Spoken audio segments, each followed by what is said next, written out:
This mentally challenged man just wanted to save the little girl who had fallen down. But at that moment, a woman saw the scene and was so frightened that she sat down on the ground. She thought the man was assaulting the little girl, not realizing he was performing CPR on her. That day, the mentally challenged man was taken to the police station. The media outside was frantically filming and reporting, but these reporters did not know that the man had the mental capacity of a 6-year-old child. He was kind-hearted and loved his daughter very much. The police took him to the scene to collect evidence because the dead girl was the police chief's child. Under pressure from the chief, they wanted to close the case quickly. They told the man to take off the dummy's pants, and the crowd at the scene began shouting at him. The police whispered to him that as long as he took off his own belt, he could go home to see his daughter right away. The man, wanting to see his daughter, did as he was told. The man was formally arrested and sentenced to death in the initial trial. Soon after, he was sent to prison. In prison, the boss sent someone to snatch his verdict. Upon learning of his crime, the boss suddenly stood up and hit the man. The man had no idea what he had done wrong.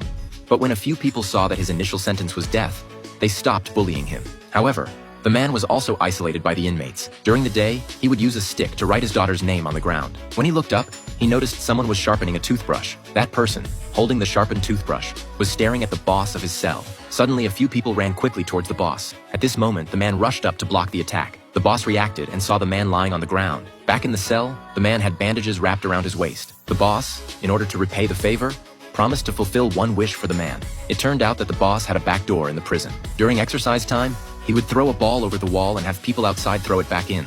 The ball thrown back would contain contraband items that couldn't be obtained in the prison. But the man said his daughter's name. He just wanted to see his daughter. This put the boss in a difficult situation. Using his connections, he planned a grand song and dance party in the prison, with his daughter among the performers. They quietly took the girl away. The cellmates used a cardboard box to send the girl to cell number 7. When the daughter poked her head out of the box and saw her father by the wall, she loudly called out, "Dad!" The man turned his head, hardly daring to believe this was real. He crawled over, crying, and hugged his daughter. He didn't know that his daughter had been looking for him for a long time, but couldn't find her dad. The boss reminded him that his voice was too loud, and if it attracted the prison guards, everyone would suffer. The cellmates beside him, afraid of getting their sentences extended, ran to the small window and began loudly shouting for the prison guards. The guards heard the noise and walked over. He wanted to tell the guards that a girl had entered the room. The man's eyes were full of tears, and at that moment, the little girl held her father's finger. He looked at the girl, and the girl shook her head pitifully, tears streaming down the corners of her eyes. In the end, the man changed his words and said he wanted bread.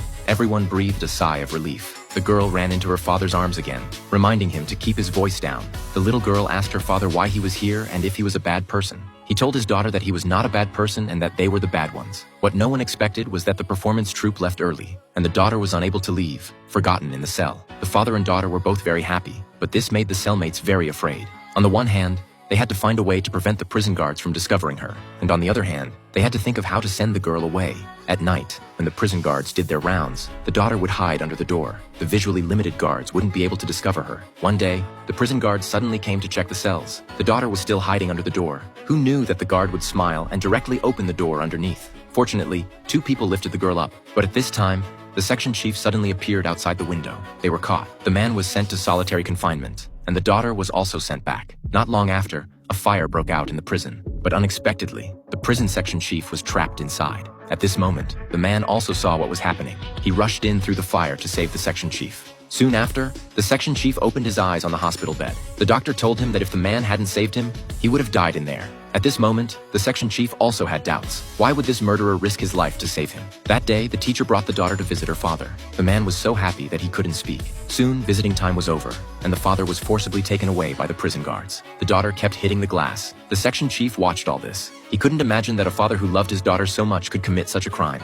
The section chief began to investigate the case. Looking at the man's confession, he was suspicious. How could a mentally challenged man who couldn't even speak clearly or write be able to write a confession? He took his doubts to the bureau chief and requested to reinvestigate the case. But the bureau chief did not allow it because the dead girl was his daughter. He now needed someone to plead guilty and be punished by law. No one knew that the following year was an election year. The bureau chief needed this case to garner sympathy and momentum for himself. Meanwhile, the cellmates in the prison also reconstructed the crime scene. It turned out that at the time, the child had slipped on the ice and hit the back of her head on the ground, bleeding to death. The mentally challenged man unbuckling his belt and performing mouth-to-mouth resuscitation were emergency treatment methods he knew. He just wanted to save the child who had fallen and couldn't get up. The time for the second trial was fast approaching. In order for him to be found not guilty, the cellmates had him memorize some litigation every day. Hope could also be seen in the man's eyes. Finally, the day of the second trial arrived. No one knew that before the trial, the bureau chief had met with the man. He told the man to plead guilty.